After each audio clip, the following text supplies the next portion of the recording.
नानी, मैं पहाड़ ला सकती हूँ? हे भगवान, लड़की है कि तूफान। क्या है इसके दिमाग में? अच्छा, लेकिन कैसे? क्या तुम्हारी कोई परी दोस्त है जो तुम्हारी मदद करेगी? हाँ नानी, है ना मेरी परी दोस्त। अच्छा, पर मुझ पर कौन विश्वास करेगा? कंप्यूटर के जमाने में कैसी बातें कर रही है कहेंगे। नानी, जब देखो तब अपनी ही बात करती रहती हो। मुझे परियां अच्छी लगती हैं, वो मेरी दोस्त है। अच्छा, ये बताओ, क्या तुम्हारी परी दोस्त पहाड़ उठा सकती है? हाँ, क्यों नहीं। पर परियां तो कोमल होती है ना? पर उसमें बहुत ताकत है, वो बहुत कुछ कर सकती है। एक बार मैंने परी दोस्त से कहा था कि धरती पर खड़ी होकर तारे छूकर दिखाओ। परी ने तुरंत मुझे गोद में उठा लिया और लंबी होती चली गई और पहुंच गए हम तारों के पास। मैंने तो खूब छुआ तारों को। अच्छा, और क्या क्या था तारों पर? तारों पर लंबे लंबे बच्चे थे, बांस जैसे। वो तो खरी खरी ही पहली मंजिल की छत से सामान उतार सकते हैं। और मुझे तो ऐसा लगा कि मैं कुतुब मीनार के पास खड़ी हूँ, सच्ची।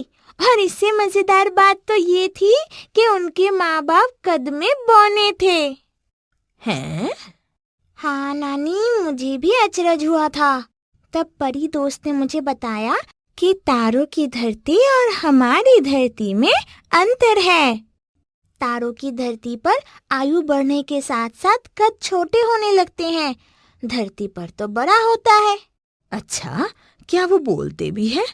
तूने बात की उनसे? हाँ नानी, खूब सारी बातें की, पर मैं आपको बताऊंगी नहीं। अरे मैंने तो परी को नदी उठाकर आसमान में उड़ते भी देखा है। नदी को उठाकर?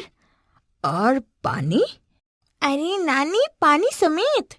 बिल्कुल लंबे से लहराते कपड़े सी लग रही थी, दूर दूर तक। कितना मजा आ रहा था।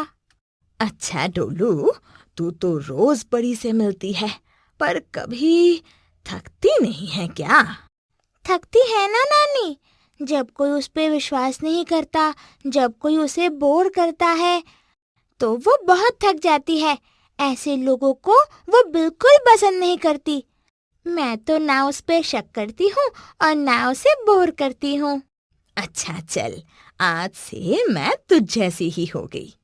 तो सुनो नानी, एक बार मुस्कुराते हुए परी ने कहा, चलो आज तुम्हें मैं पूरा जंगल निकल कर दिखाती हूँ।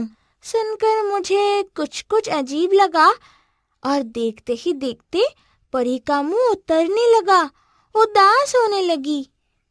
तो मैंने झट से अपनी गलती समझी और परी पे विश्वास किया, और देखते ही देखते परी के मुंह में खुशी लौट आई। फिर वो मुझे जंगल के पास ले गई। परी ने देखते ही देखते पूरा जंगल निकल लिया। मैं तो अजरज में थी, पर मैं खुश भी बहुत थी। मैंने पूछा, तुम्हारे पेट में जंगल क्या कर रहा है? तो परी बोली, ये तुम ही देख लो और सुन भी लो। परी ने आंख जैसा कोई मंत्र मेरी आंखों पे लगा दिया। मैं तो उछल पड़ी थी। परी के पेट में पूरा जंगल दिख रहा था, जैसे जंगल को मूविंग कैमरे से देखते हैं, ठीक वैसा। पेड़ हिल रहे थे, जानवर घूम रहे थे, पक्षियां बोल रही थी, नदियां बह रही थी। तो मैंने पूछा, अच्छा परी, ये जंगल अब क्या तुम्हारे पेट में ही रहेगा? तो परी ने कहा, अरे नहीं नहीं, मैं तो तुम्हें बस मजा देने के लिए निकली थी। जंगल तो हमारा दोस्त है, क्या क्या नहीं देता हमें। जंगल कभी खत्म हो गया तो आदमी का जीना दुश्वार हो जाएगा। पता नहीं वो कैसे राक्षस होंगे जो जंगलों को काट कर तबाह करते हैं। ये लो तुम्हारा जंगल। और कहते ही कहते परी ने जंगल को उगल दिया। जंगल फिर अपनी जगह आ गया था। कुछ धुला धुला सा था, लगता है परी के पेट में धुल गया था। नानी, आप मेरा विश्वास करो तो एक और कारनामा बताऊं, एकदम सच्ची। हाँ हाँ, जरूर सुनाओ। नानी, परी तो अपनी आंखों में पूरा समुद्र भी भर सकती है, मछलियों और जीव जंतु समेत। बिल्कुल एक्वेरियम लगती है परी की आंखें तब। एक बार तो सारे बादल ही पकड़कर अपने बालों में भर लिया था। उनके बाल तब कितने खूबसूरत लग रहे थे, काली सफेद फुला हुआ जैसा। मैंने हाथ लगाकर देखा तो गीले भी नहीं हुए, लगा जैसे परी ने बादलों का बड़ा सा टोप बना लिया हो। और थोड़ी ही देर में परी ने उन्हें छोड़ भी दिया। अगर उन्हें पकड़े रखती तो बारिश कैसे होती, और अगर बारिश ही नहीं होती तो पूरी धरती को कितना दुख पहुंचता। परी कहती है कि हमें हमेशा धरती के हित के बारे में सोचना चाहिए, कोई भी नुकसान पहुंचाने वाली बात नहीं करनी चाहिए। नानी, मैं भी किसी को कभी भी नुकसान नहीं पहुंचाऊंगी, प्रॉमिस। अरे हाँ, वो बात तो भूल ही गई थी। कितना मजा आया था। मैं परी के साथ एक दिन स्टेशन में गई। यूं ही घूमते घूमते रेलगाड़ी आई। मैंने परी से कहा, क्या रेलगाड़ी को अपनी हथेली पर उठा सकती हूँ? तो परी ने कहा, लो। और देखते ही देखते परी ने पटरी और स्टेशन समेत रेलगाड़ी को अपनी हथेली पर उठा लिया। और मैंने जब पूछा कि रेलगाड़ी में बैठे आदमी अब अपनी अपनी जगह कैसे पहुंचेंगे, तो परी ने अपने कान के पास लगी बटन जैसी चीज को दबाया और कमाल ही हो गया।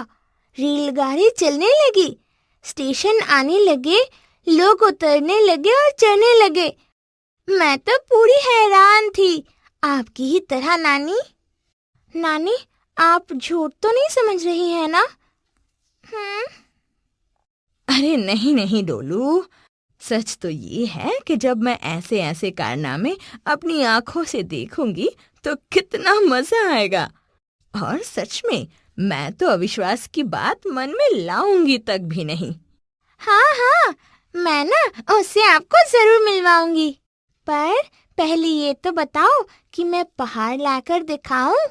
अच्छा अच्छा दिखा, पर हाँ, चोट नहीं खा जाना।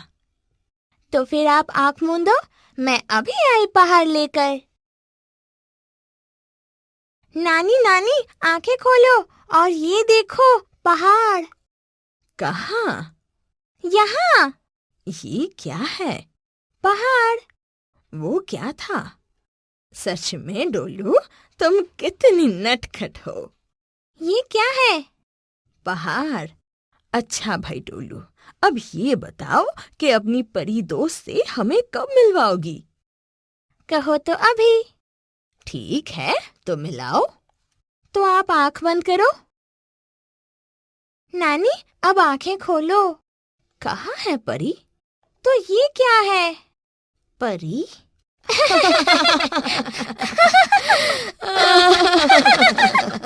बदमाश कहीं। और वो सब कारनामे? आप अविश्वास तो नहीं करोगी ना नानी? अरे नहीं नहीं मेरी माँ, जब परी मैं हूँ तो कारनामे भी मैं ही करूँगी ना। कितनी कल्पनाशील है मेरी बच्ची। बड़ी होकर एक अच्छी माँ ही नहीं, बहुत बढ़िया दादी और नानी भी बनेगी ये।